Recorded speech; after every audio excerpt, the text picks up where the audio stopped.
동아리 활동의 꽃은 동방이며 그 안에서 자고 마시고 즐길 때 그 잎을 틔우는 것인데 우리 학교 시창작 동아리에서는 동방의 추억 따위는 있을 수 없는 일이 되어버렸다. 그 이유는 바로 우리 동방에서 몇 년 전부터 이상한 것이 보인다는 소문 때문이었는데 그 동방의 이야기를 지금부터 해보려고 한다. 우리 학교는 전체 동이 6개, 그리 넓지 않은 학교 부지와 부족한 휴식 공간으로 인해 나가서 수다를 떨기도 뭐한 마땅히 모일 장소도 없는 그런 곳이다. 그러나 동아리를 든 학생들에게는 꿀과 같은 휴식처가 제공되는데 그것이 바로 동아리 동방이다. 난 동아리 중에서 동방이 있는 곳, 그 중에서도 내 취향과 맞는 동아리를 물색해 내가 듣는 강의실과 이동거리가 짧고 지나쳐 다니기 좋은 시창작 동아리에 들게 되었다. 인문관 지하 1층, 지하에 동방이 있어서 여름이면 시원하고 아무리 시끄럽게 굴어도 주위에 신경 쓸 사람이 한 명 없다는 것이 너무나도 마음에 들었는데 이상하게도 평상시에 그 동방을 방문하는 동아리 친구들은 아무도 없었다. 선배들도 동방에 발을 들이기 싫어하는 눈치이고 때문에 그 동방은 어느새 나만 줄기차게 들락날락거리는 아지트같이 되어버렸다. 이유는 모른 채 잠깐씩 책만 읽고 왔다 갔다 하면서 며칠간 쓰고 있었는데 2주 뒤쯤 사고가 발생했다. 오늘같이 비가 오는 날이었는데 동방 지하 쪽으로 계단을 밟아 내려가던 중 동방 쪽에서 이상한 소리가 들렸다.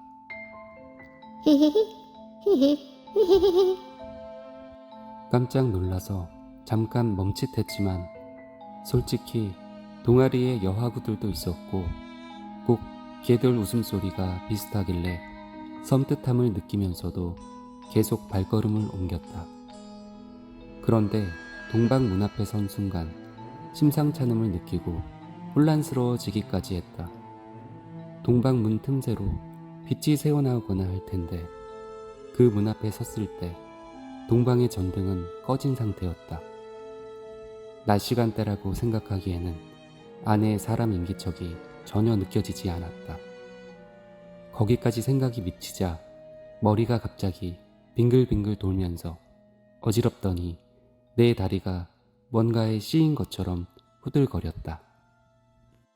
별달리 어찌할 바를 모르고 동방 소파 위에 앉아서 쉬어야겠다는 생각밖에 들지 않아 문을 벌컥 열었는데 정말 파란 얼굴이었다. 사람 얼굴이 그렇게 파란색일 수 있나 생각이 들 정도로 새파란 얼굴이 소파 등받이 위에 살짝 받쳐져 있었다. 소파 등받이가 문 쪽으로 놓여져 있어서 그 몸뚱아리를 볼 순 없었지만 새파란 얼굴의 남성이 날 쳐다보고 있었다. 순간 입에서 쌍욕이 튀어나오고 내가 들고 있던 긴 장대 우산을 그 얼굴 쪽으로 집어던진 뒤에 동방불을 확 하고 켰는데 다행히 헛것을 본 것처럼 그 얼굴은 온데간데 없었다. 등 뒤로 비지땀이 비오듯이 흐르고 머리카락이 쭈뼛쭈뼛 서는데 소파 뒤로 아직 그 얼굴이 있는 건 아닌가, 아니면 누가 숨어 있는 걸까 확인하고 싶다는 생각이 자꾸 솟구치길래 소파 쪽으로 다가가 확인해 봤더니 나랑 같이 동아리에 들어왔던 신입생 한 명이 얼굴이 하얗게 질린 채 누워 있었다.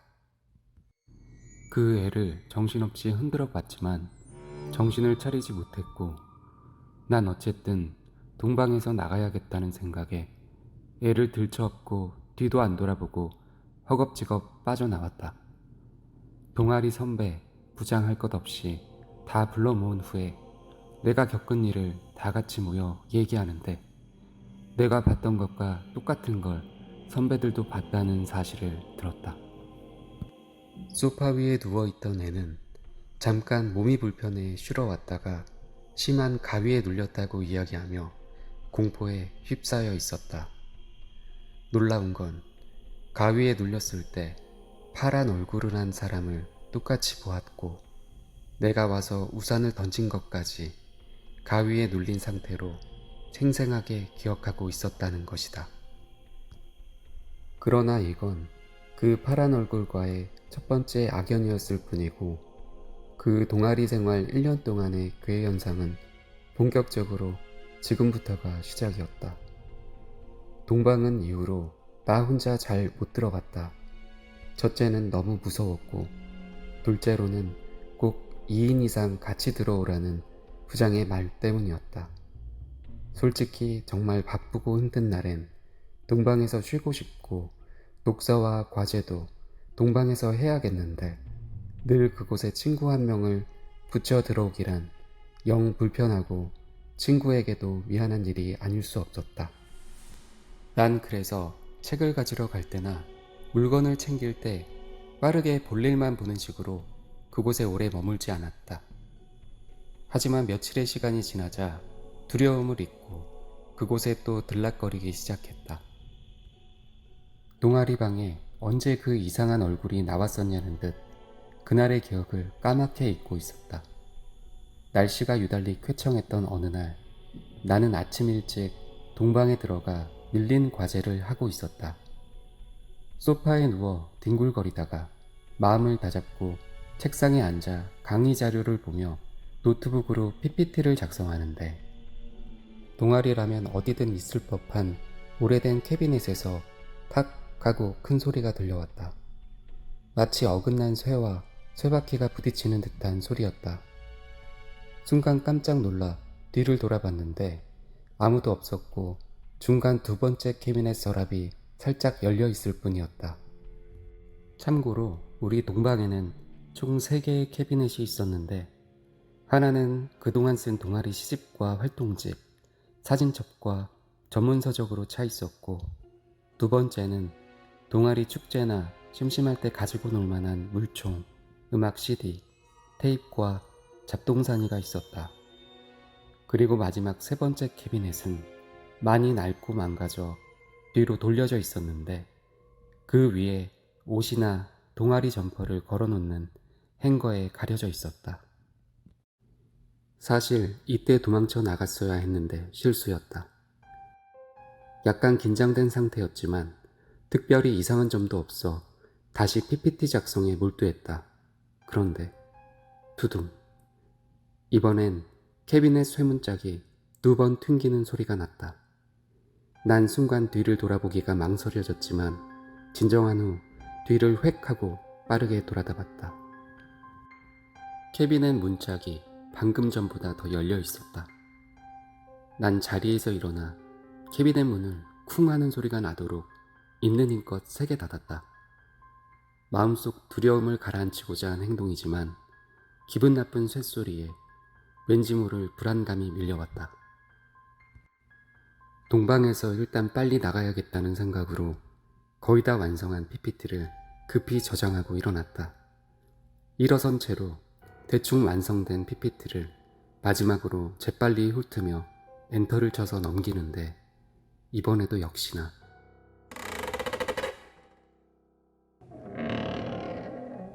세 번 정도 캐비넷 문이 튕기는 소리가 들렸다. 그리고 내 PPT 슬라이드 쇼에 더 이상 슬라이드가 없다는 문구가 떴다. 하지만 나는 그 자리에서 조금도 움직일 수 없었다. 그저 가만히 슬라이드 쇼가 끝난 내 노트북의 검은 화면만 응시하고 있었다. 숨소리도 죽이고 그저 가만히 응시했다. 20초? 아니 20초도 안 되는 짧은 순간이었지만 수십 분 마냥 길게 느껴졌고 난 얼음이 되어 움직일 수 없었다. 순간 정막이 깨지며 내가 있던 동방문이 벌컥 하고 열렸다. 그 문으로 동아리 선배가 떠들며 들어왔다. 대충 날씨가 좋다는 내용이었던 것 같은데 내 머릿속에 전혀 들어오지 않았고 난 계속 숨을 죽이며 화면만 응시하고 있었다. 선배는 내가 이상하다는 걸 눈치채고 슬슬 다가와 괜찮냐며 어깨를 가볍게 흔들었다. 난 순간 정지 상태에서 풀리듯 떨리는 검지로 내 노트북 모니터를 가리키고는 선배를 거칠게 끌어당기며 함께 밖으로 나왔다. 보통 PPT 슬라이드 쇼가 끝나면 검은 화면이 유지되는데 그 검은 화면 속에 비친 캐비넷의 살짝 열린 문 안으로 그 파란 얼굴이 보였다. 열린 문틈으로 무표정인 그 파란 얼굴이 보였는데 다행히 나와 눈이 마주친 것 같지는 않았지만 계속 나를 노려보며 언제 나를 덮칠지 때를 기다리는 것처럼 보였다.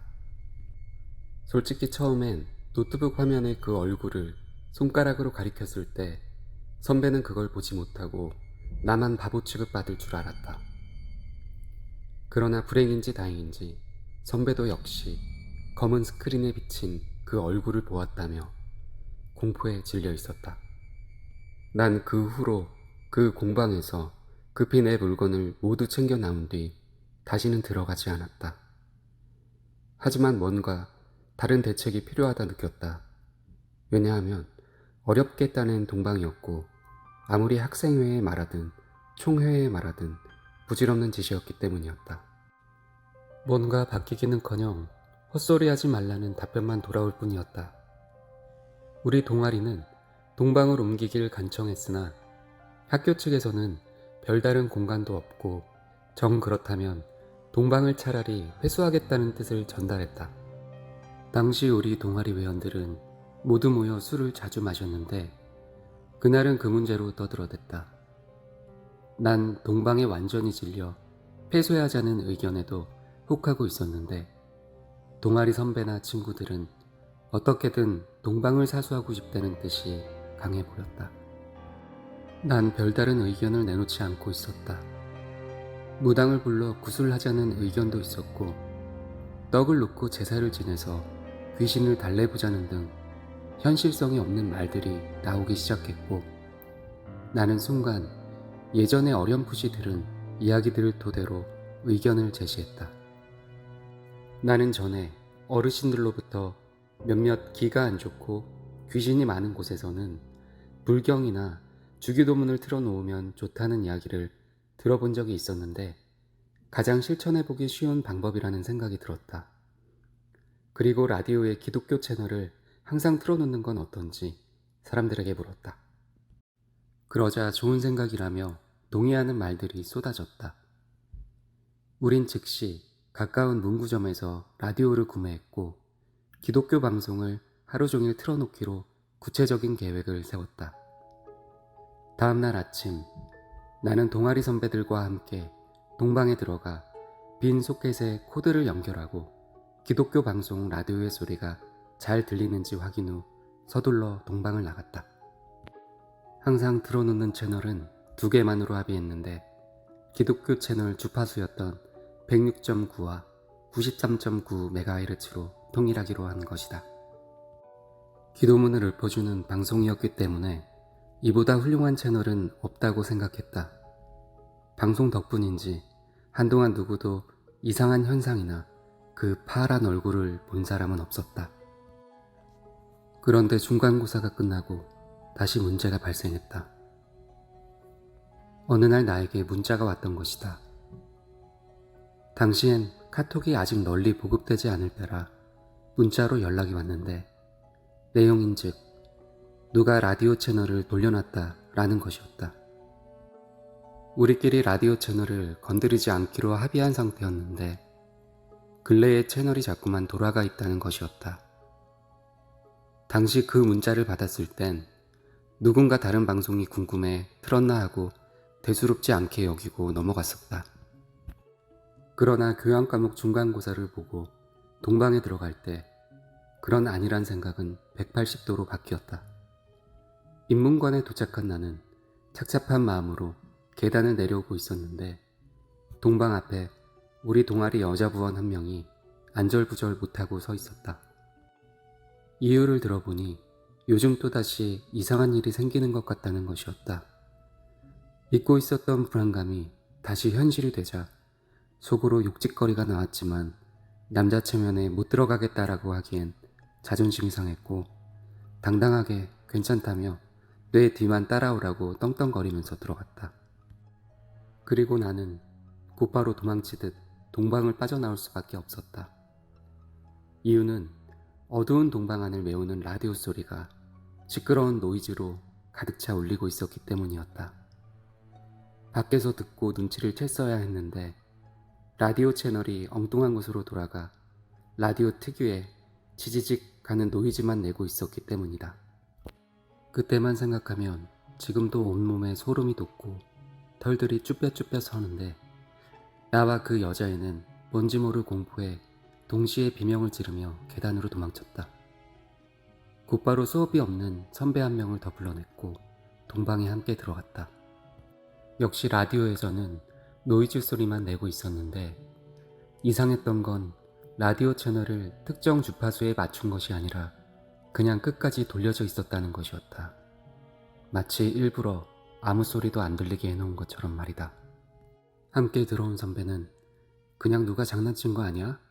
라며 대수롭지 않게 여겼지만 나는 이대로 안 되겠다면서 다른 대책을 마련할 것을 강력하게 주장했다. 더 이상 이런 기분 나쁜 경험을 하기도 싫었고 트라우마가 될 만큼 너무 무서웠기 때문이었다.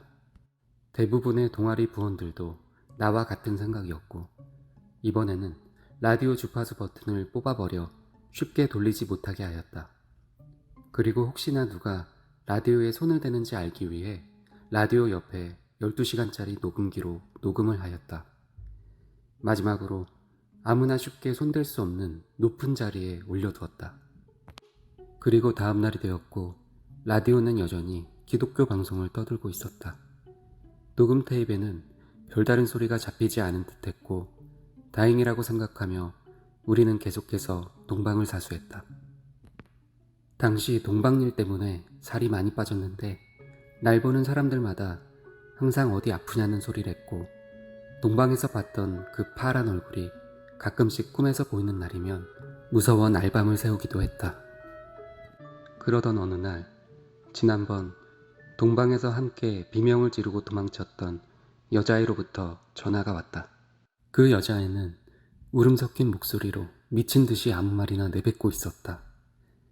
지금 기억나는 말들은 대충 봤어 그 파란 머리 빨리 와봐. 라며 소리치더니 그대로 전화를 끊어버렸다.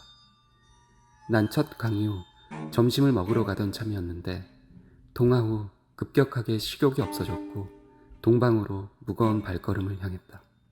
그때쯤 난 학교에 올 때마다 할머니께서 주신 은십자가 목걸이를 늘 가지고 다녔는데 기독교를 믿지 않았음에도 그 파란 얼굴이 너무 무서웠고 진절머리가 나도록 싫었기 때문에 혹시라도 도움이 될까 메고 다녔던 것이다.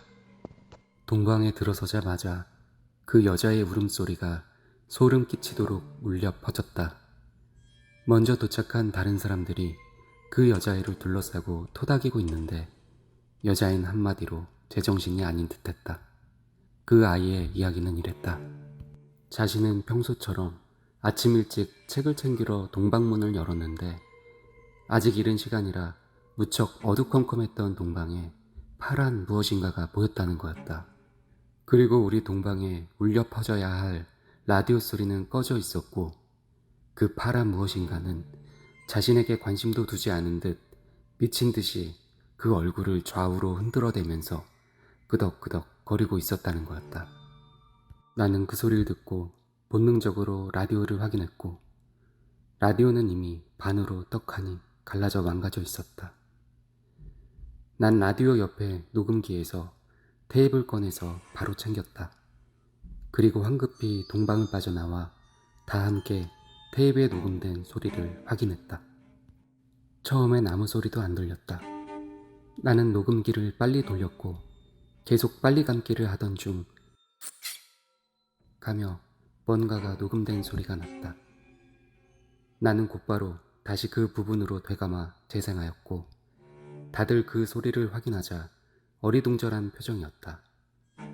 그것은 동방문을 열고 누가 들어오는 소리도 아니었고 라디오에 손을 대는 소리도 아니었다. 난 그 소리가 무슨 소리인지 단번에 알아차릴 수 있었다. 그 소리는 다름 아닌 내가 몇 주 전 동방에서 들었던 그 캐비넷 열리는 소리였다. 그러던 중 우리가 모인 장소로 한 선배가 도착했는데 강의가 늦게 끝나 제일 마지막에 뭉친 누나였다.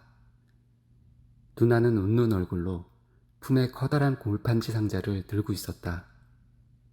우린 다들 멍하니 서 있었는데 그 누나가 싱글싱글 웃으며 하는 말이 자신이 선물로 받은 건데 보여주겠다는 것이었다.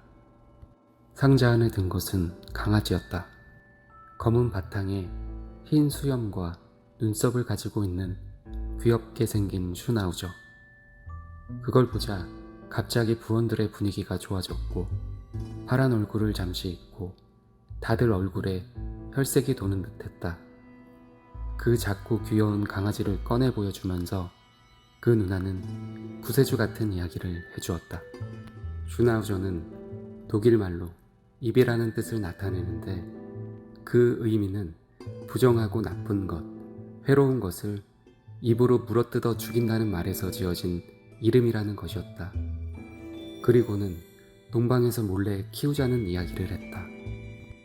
그 강아지는 가끔 우리랑 놀 때 허공을 보면서 찢어 죽일 듯이 짖어댔는데 그때마다 다들 소름이 쫙 끼쳤지만 아무 일도 일어나지 않았다. 강아지는 한 달 넘게 동방에 거주하며 특정 캐비넷에만 용변을 봤는데 신기하게도 내가 파란 얼굴을 봤던 그 캐비넷이었고 해당 캐비넷은 얼마 지나지 않아 공방에서 빼내버렸다.